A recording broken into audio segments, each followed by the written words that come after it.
This is Ivan, and last week Ivan finally reached 1000 ELO in chess. After being stuck for literal months on the 500 ELO range, he got mated in one so many times, and on one occasion, he physically smashed his keyboard into pieces. But after all this struggle of learning and losing, he finally made it by learning some basic key things. Sadly, most people who reach here are getting stuck and they never improve after this. And honestly, it is for just one and very stupid reason. And in this video, I'm going to share with you the critical things that Ivan did in order to reach from 500 to 1000 ELO in quite a short time. And let me just say, as someone who leveled up from 700 to 1700, the reason that most people never reach 1000 is literally hidden in plain sight. Now, in order to start, we need to talk about something which is called the LPDT, and I promise you it is not what you think. I promise. To get better at chess, the mistake that a lot of people make is they think that learning something new of the game is what is going to make them better. In reality, it never helps them because getting better at chess at these levels does not come down to just how much you know. It more comes down to how you play in these levels. So let me now show you a concept which is called the LPDT. LPDT stands for Look for Hanging Pieces, Discovered Attacks, and Tactics. So this is what you do, and it literally says what it means. Okay, so let's start with the first one. Look for hanging pieces. Now, check this position. First of all, black is under check. Okay, you see the bishop is aiming at the king. Okay, and now the king has to move. Let's see for a moment that black hangs his queen. Okay, and he does the move king to h2. Okay, of course now as white you're winning, but the part of this checklist, the look for hanging pieces, is supposed to help you prevent misses. Okay, and so here for an example you would take, okay, and this is the first part of this checklist. Look for hanging pieces. Alright, so now let's move for D. Okay, so D stands for discovered attacks. Okay, now the discovered attack, of course, is, well, the bishop aims at the rook. Okay, so what you can do is you can make a discovered check. Okay, check this king. The rook is going to take. Then we're going to attack here. Okay, so here and then there. Okay, and now this is the second part of this mental checklist. Okay, the LPDT. Let's now move to the next one, which is tactics. Okay, so the last one, T, stands of course for tactics. Okay, so now let's say for an example, as a beginner, your opponent black makes a move like king to h5. Okay, king to h5. Of course, there is a tactic now. I think you can pretty much see it already. And yeah, this is the part of it. So just to show you the tactic for the ones who didn't figure it out yet. Okay, this is a fork tactic. So what we're gonna do is we're gonna move the pawn to g4. Now this king is under check, so he has to move away, and we could take the queen. But here's the thing. There's something which is called en passant, okay? And that means if we make a move like this, move from g2 to g4, like two moves this time where the pawn can jump two squares at the same time, okay? And there's a pawn here nearby this, the pawn can actually take, okay? Pawn can take, and now the knight, okay? The knight is doing the exact same thing. He moves to g2, g3, excuse me, and he aims at the king and the queen, okay? So again, king and queen. The king again has to move, and now there's the pawn to help defend against it, and you're gonna just take the queen. So let's say for a moment king does king to g6, okay, you're gonna just take. Okay, now you're completely winning. And so this is the first thing that I did in order to prevent myself from bad play, okay? So basically asking myself, is there a hanging piece or king, discovered attack, and tactic? Again, is there a hanging piece, discovered attack, or tactic? And that, when I started to play chess, really helped me in order to play chess better and to stop myself from blundering. So that basically helped me when I started to play chess, improve my play, because it helped me to decrease the amount of blunders that I make. And so what we can do right now in order to repeat this thought process into your mind as well is just literally take a piece of paper like this, okay? Write down on it LPDT, okay? Now that you know what it means, stick it in front of your screen, and the next time you come to play chess, just repeat it and do as much exercises as you can to look out for LPDT. And basically, the more that you do it, you're gonna be safer from blundering. It helped me to be safer from blundering and from making just casual tactical errors. This alone, because most players are not doing this, if you're honest, this is going to simply put you ahead of so many people when you start to play chess. It's going to easily take you up to 1200, and that definitely again is going to help you stop the mental pain that is coming after you make tactical blunders. Because we are beginners, we do not need to be focused on intermediate topics, okay? We need to focus on the basics that happen for beginners like this, okay? The three main topics for beginners are basically blunders, okay? They're playing one opening very, very good, and also being better in principled openings. The next issue. So there's a very, very specific problem that we have with chess, and that's not being talked about when you lose. The anger and the frustration that you feel when it happens. And I literally, and I'm showing you this right now, broke my screen because of it like an idiot, okay? Just punched it like really bad. It was to the point where it was unfixable. And after I did this, I noticed at this part of my life how much I was just devoted into the game and how much I basically lost on life. And at this point, I basically thought for like an hour, maybe this was the wrong way of actually getting better at the game itself. Like, is it right to just devote your life into this or not? So I just want you to keep this in mind, because I found out that yes, it's the wrong way to do it. And so what I did was I just decreased the amount of games that I play, okay, per session. So from, let's say, 5, 6, I just decreased it into like 3, 4. Then what I did was I also decided to play longer games. And so this helps to be more precise, okay? So specifically, even if you lose, you are not going to be that angry, because you know that you literally did 100% of your ability in the game itself. And so even if I lost, now I used the full capacity of my brain. So there was not much point to be angry at this point if I lose. Also, a key thing that I just figured at this point is do not, and I literally mean this, do not play when you're not focused. And I say this specifically, there's this thing in chess where you're gonna play this into the middle of the night sometimes, okay? And you've probably seen this a lot, and I'm as well. The issue with this is just like, and I did this as well, okay? I was playing like for very late for my sleeping schedule, okay?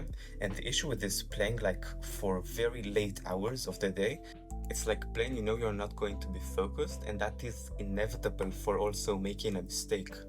And then the next day, after you're going to sleep very angry and you're gonna get up, you're going to analyze the game, and you're gonna realize like the mistake that you've made is so stupid and pointless, and that is directly going to just make you more angry.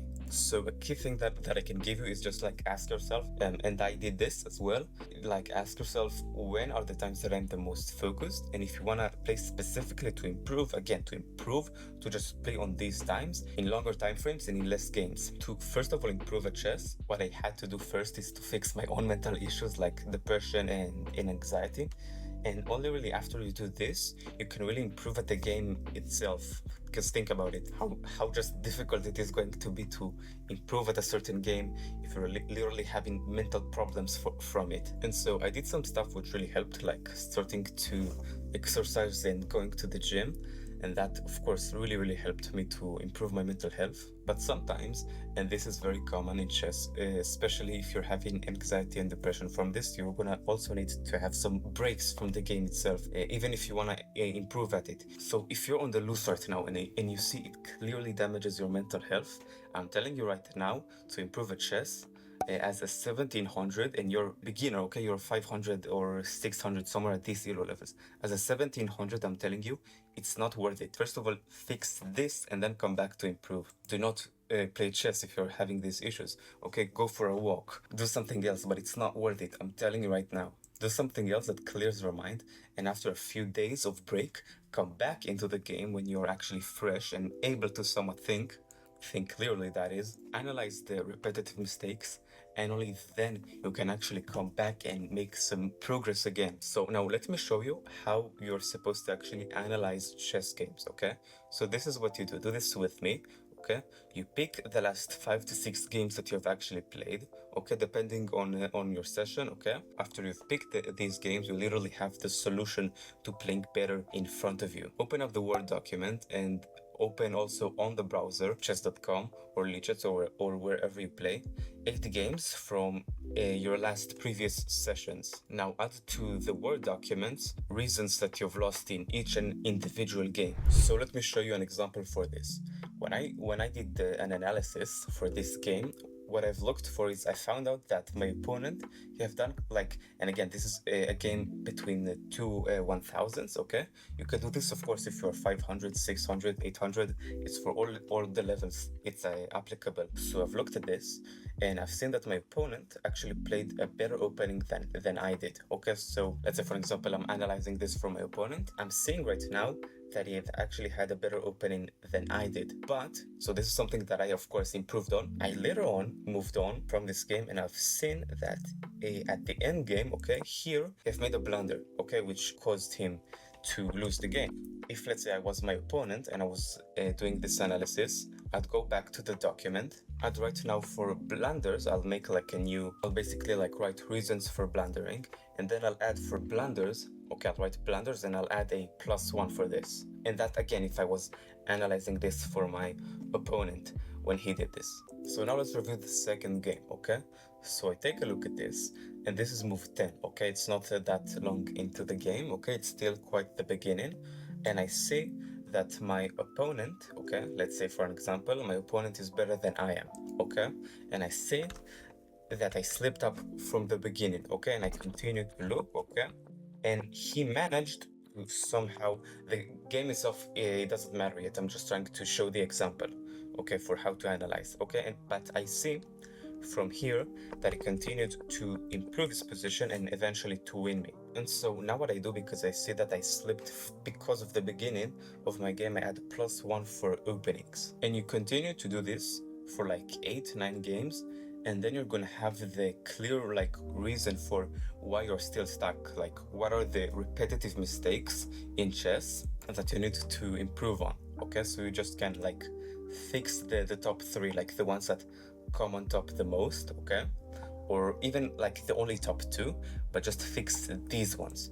And that is when you're going to see an improvement in your elo. And so then it's like time to unfocus on all the other topics and just focus heavily on these 2 topics alone. The next thing that we do not want you to actually have, what we don't want, is that you're gonna have like a fear from playing against better opponents, okay? So let's put it this way. Ivan improved from 700 to 1000, okay? He had this problem. He decided to just not play anymore against higher ranked opponents, okay? He just adjusted it on chess.com. So basically the adjustments for the elo of his opponents was like +25 and -100 elos in the range of their elo. And the issue with this is that what it's going to do is it's going to take more time to improve. One, because the opponents that you're playing against are lower rated than you, so the elo points that you gain from this are going to be smaller. And it's going to be harder to actually learn, because what's going to happen is you're going to play against people who are weaker, and when you lose, it's going to be hard to understand how to improve from there, because the blunders are going to be less clear. This is when Ivan also started to see major improvements, is when he did the exact opposite. He accustomed the elo of his opponents to be at best -25 and +100. And also when you use the LPDT that I've talked about in the beginning, it's really fun to play against the higher rated opponents, because they're going to have an elo spike, and also probably a few winning streaks again against the higher rated opponents, which is always fun.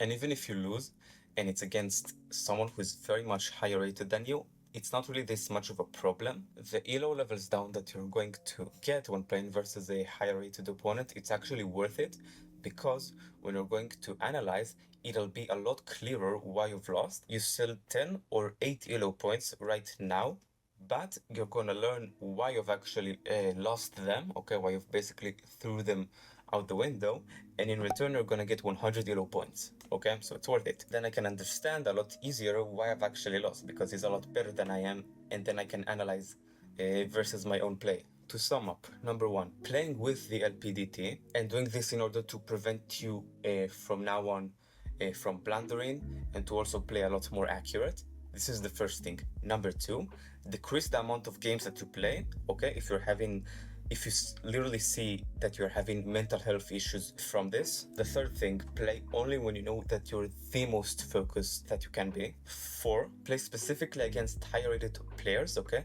That is going to help you to stop the fear of losing, actually. And the fifth thing is actually to analyze the games that you've lost, and especially versus a higher rated opponent, okay? You're gonna know then a lot easier and a lot better why you've actually lost, and that is going to help you to adjust the way that you're gonna play in order to actually win the next time that you're gonna play against someone at that elo level. That's all for today's video. Leave your questions below for me to answer them, and I'll see you in the next video. Peace.